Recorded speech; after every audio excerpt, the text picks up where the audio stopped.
follow direction. You lack discipline.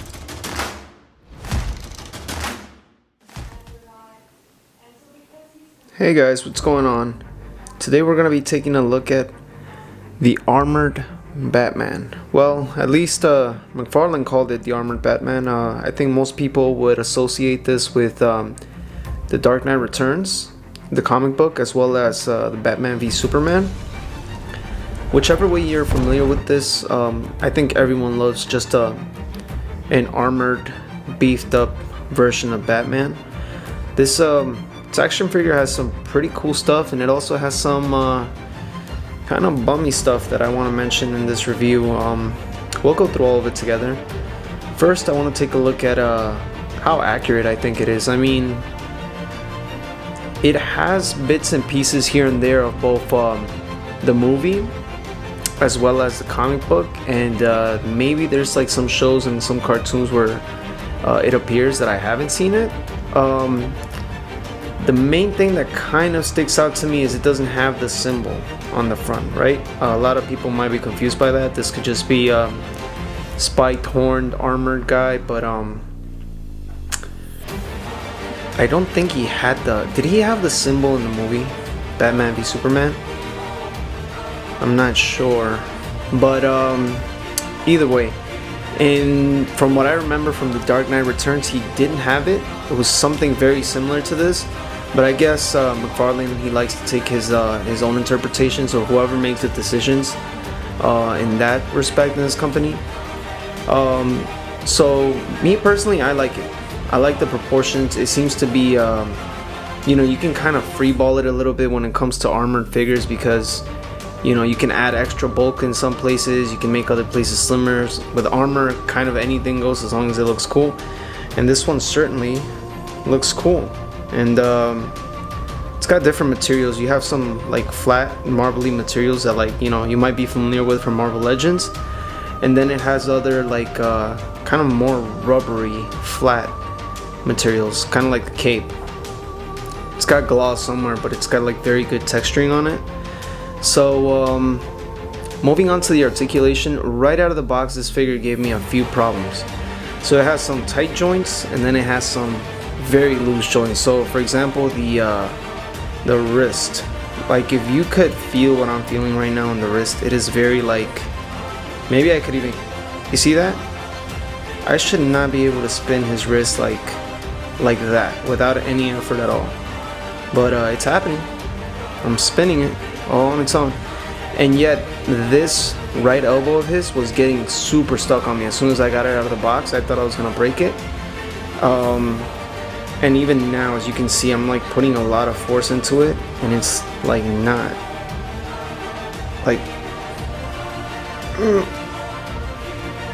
like that actually took a lot of force, and I thought I was gonna break it.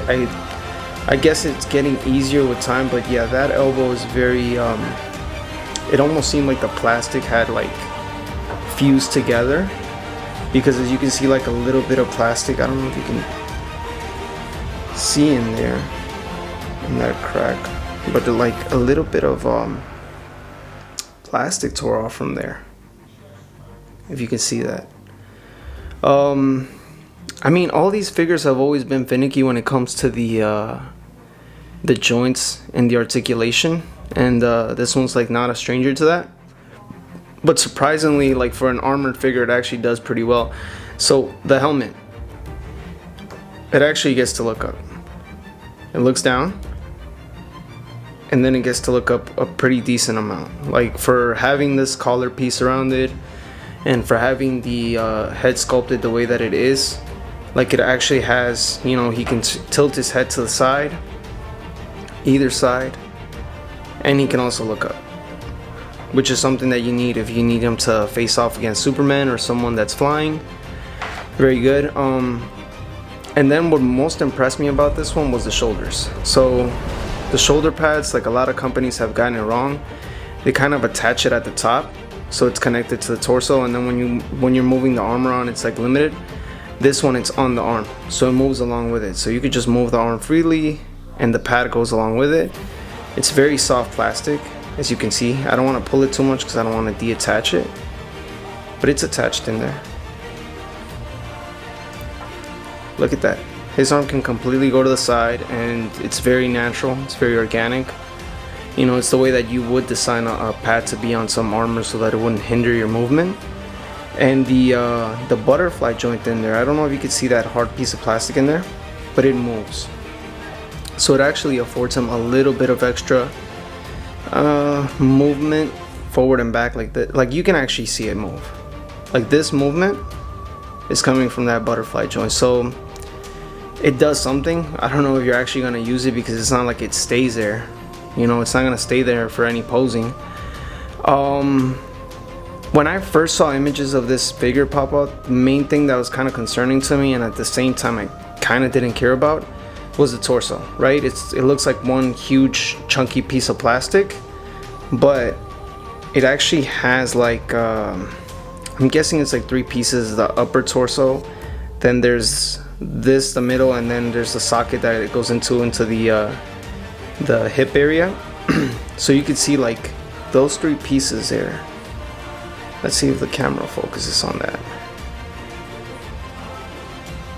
Those 3 pieces in there move separately, as you can see the line moving.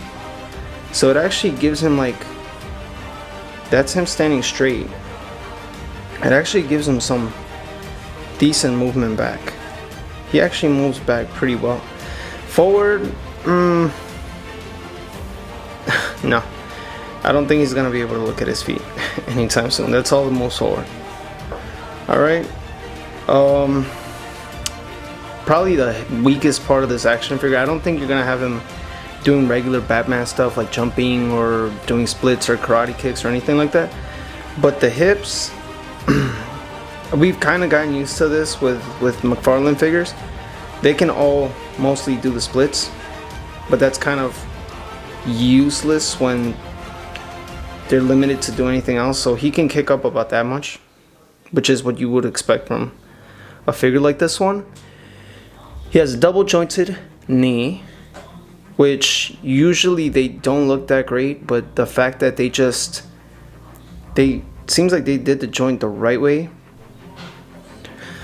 So aesthetically speaking, he looks pretty good, right? I mean, just to be standing there on your shelf facing off against Superman or a super like hero that you have, he's gonna look pretty good on that shelf. And the fact that they kind of blended the cartoony and the live action styles, so it looks like it's somewhere in between.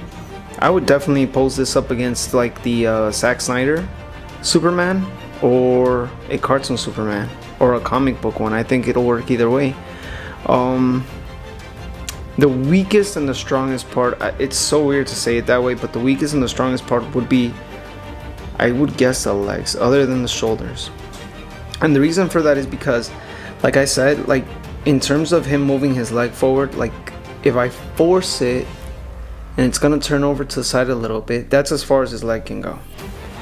Alright, so he's not gonna be doing any jumping poses, anything, but his ankle. Now for me, ball hinge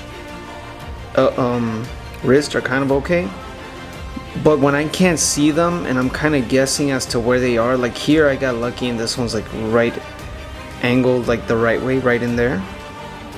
But if I wanted to turn it to become an ankle pivot, I kind of wouldn't know how to do that because it's kind of hidden from me. Well, I kind of just did it right here.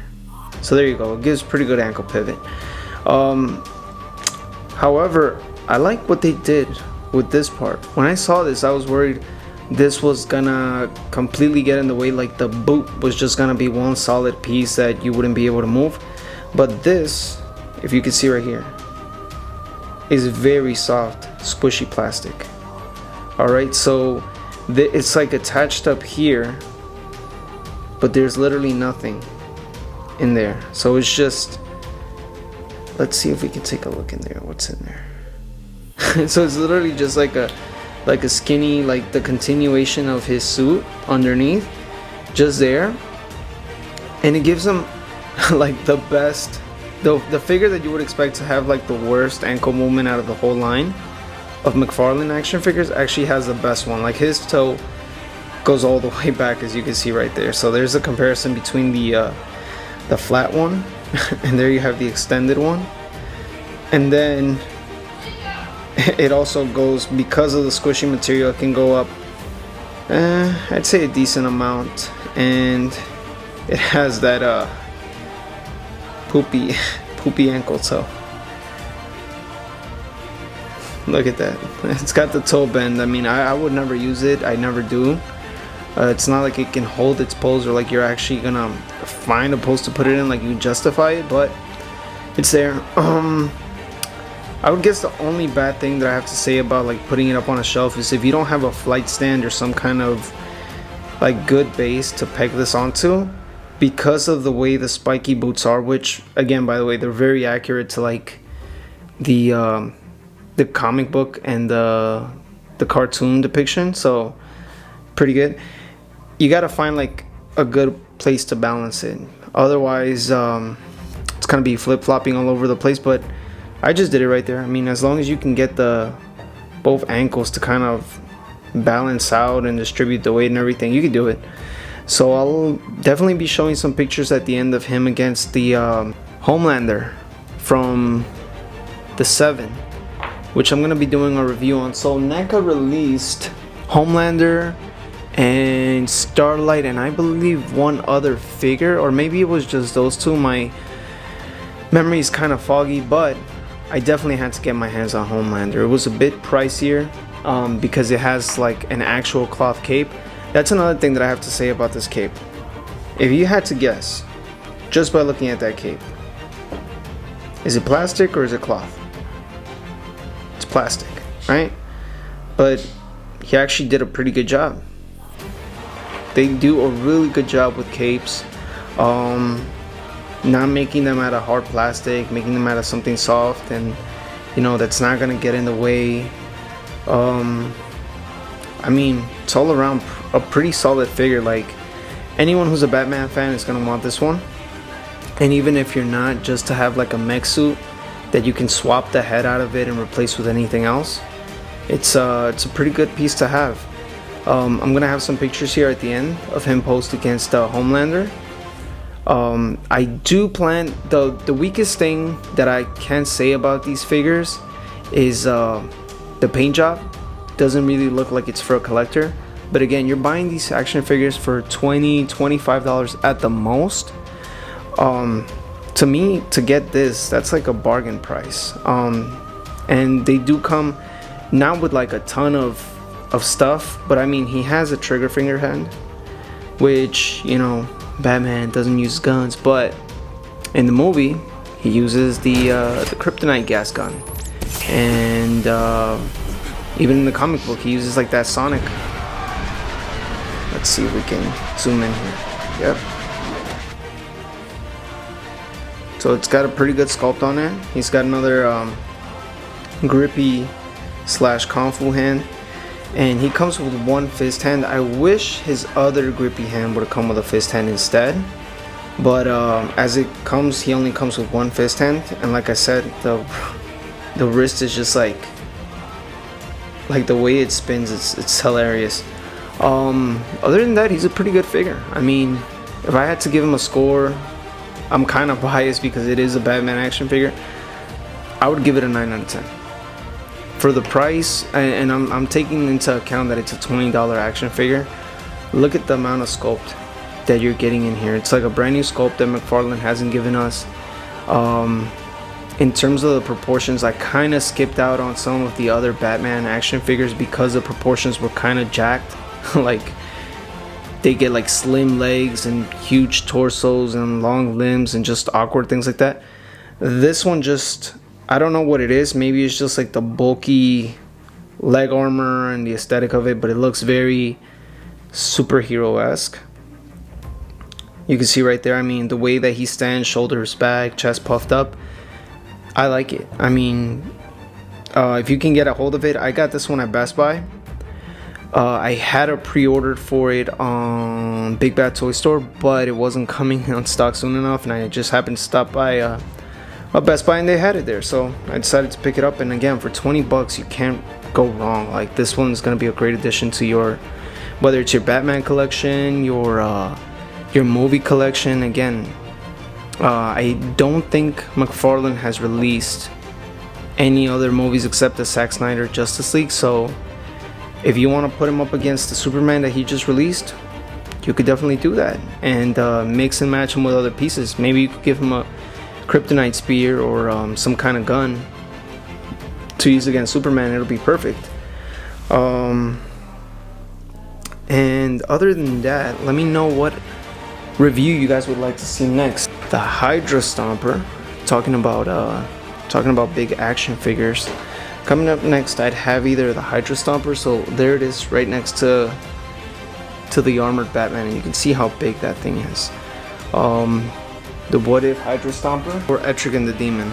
A lot of people that I talk to, they're not really familiar with this character, but he's a DC character. I think the first time I ever saw him was probably on the Justice League animated show.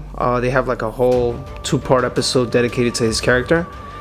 I loved him ever since, and he's also in the Flashpoint Paradox movie. So if you ever watched that, I haven't read any comic book lately where they've had him, so I'm not sure if this is like accurate to a comic book look, but he looks very tall. Usually he's like slouched over, very hunchback. Here he looks like he's almost standing up straight. He's in full armor, but I mean, just for that head sculpt, I dug that a lot, so can't lie, that's why I got him. So I look forward to reviewing him next for you guys. So let me know in the comment section below, would you like to see the Hydra Stomper or Etrigan the Demon? Alright, you guys let me know, and until next time, remember, Follow direction. You lack discipline.